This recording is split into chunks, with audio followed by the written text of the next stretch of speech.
With Harper, what does she add that you didn't have last year or add more of? Harper hasn't played a match yet, but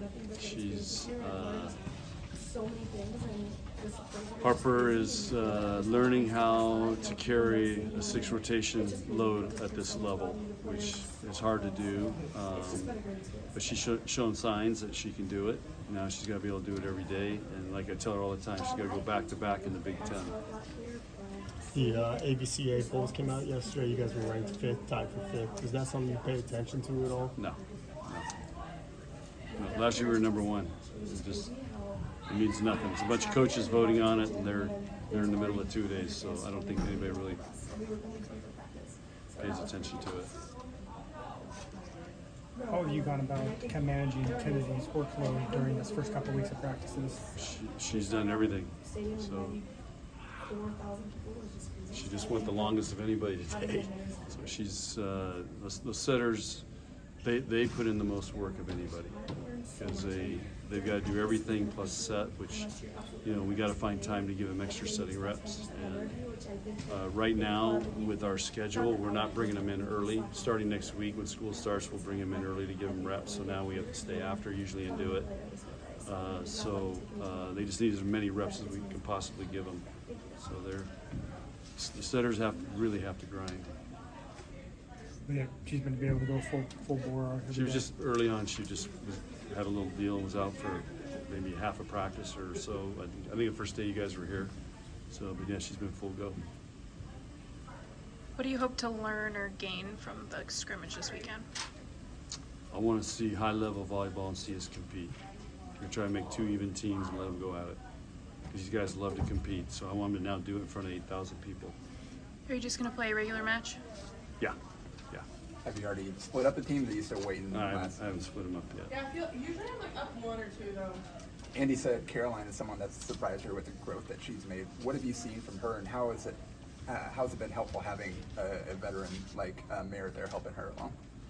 So you're talking about Caroline or yes. Andy? Oh, Andy's talking? Yeah. Oh, like Andy really knows. Caroline's had some really good days. She is probably the hardest hitter on our team. She's probably the most physical blocker. She improved 300 points, I think, in Husker Power in Performance Index over the summer.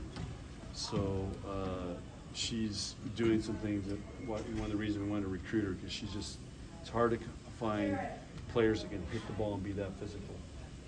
She gets kills just by how hard she hits the ball. Since you haven't had to do as much install with drills and everything as the team's been here, what have you been able to do with that extra time during practices? We're spending a lot of time on our everything, but we're spending more time on just trying to diversify our offense a little bit, especially coordinating front row and back row, which takes time. We had a scrimmage on Saturday, and our front row sets were great, our percentages were great, but our back row wasn't very good. It just reminds me it takes time to develop that, because it's it's just a different angles off the net. You got to watch the 10-foot line. The timing's a little bit different. The hitters have got to know when to go.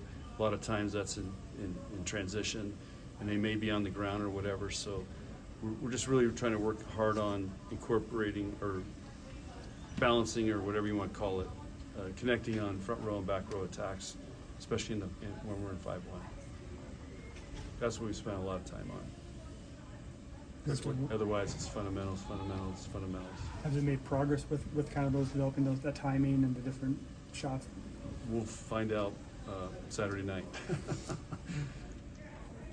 Last year when UCLA and USC came in, you were pretty excited with these 2 new additions. Are you more or less excited? We had a meeting yesterday with the coaches and our head coaches here, and nobody knows what the scheduling is going to be. That's kind of the big. I think it's exciting. It's great for exposure and media and coast to coast. It's going to help out the scheduling a little bit. Because those West Coast teams will have some teams that play out there. But I think everybody's a little like, how's the scheduling going to work? We're working on scheduling for next fall, but now football is, their schedule is going to change next fall. So there's a lot of moving parts, but It's going to be a heck of a volleyball conference. Those are 4 really solid teams entering the Big Ten. Coach, what can you say the level of competition you guys saw in Brazil?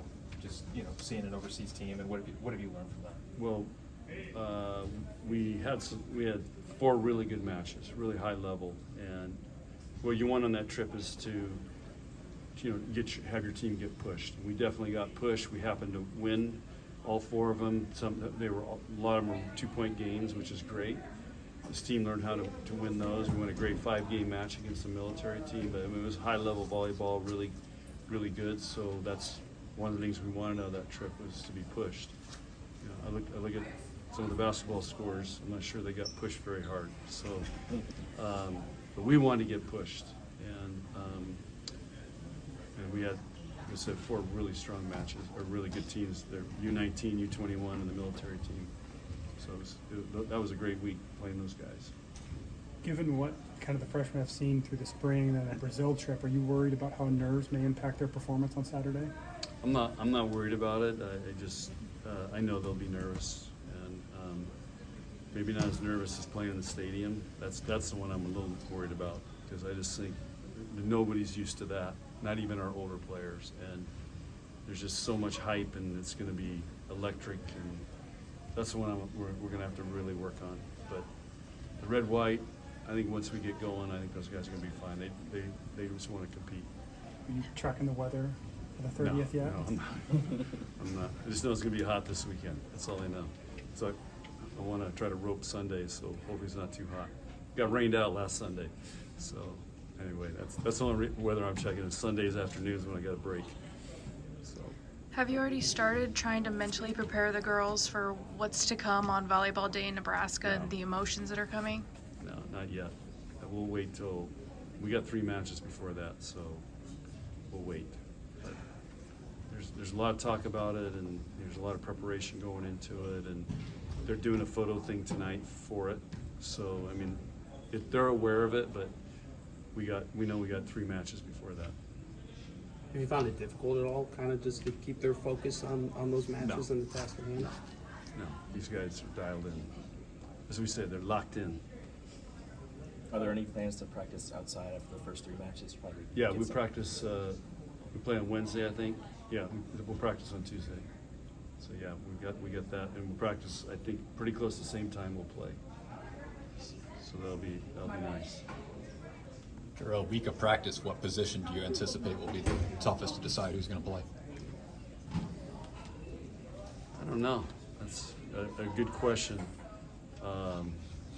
There's a lot of really close battles right now for who will start, I think.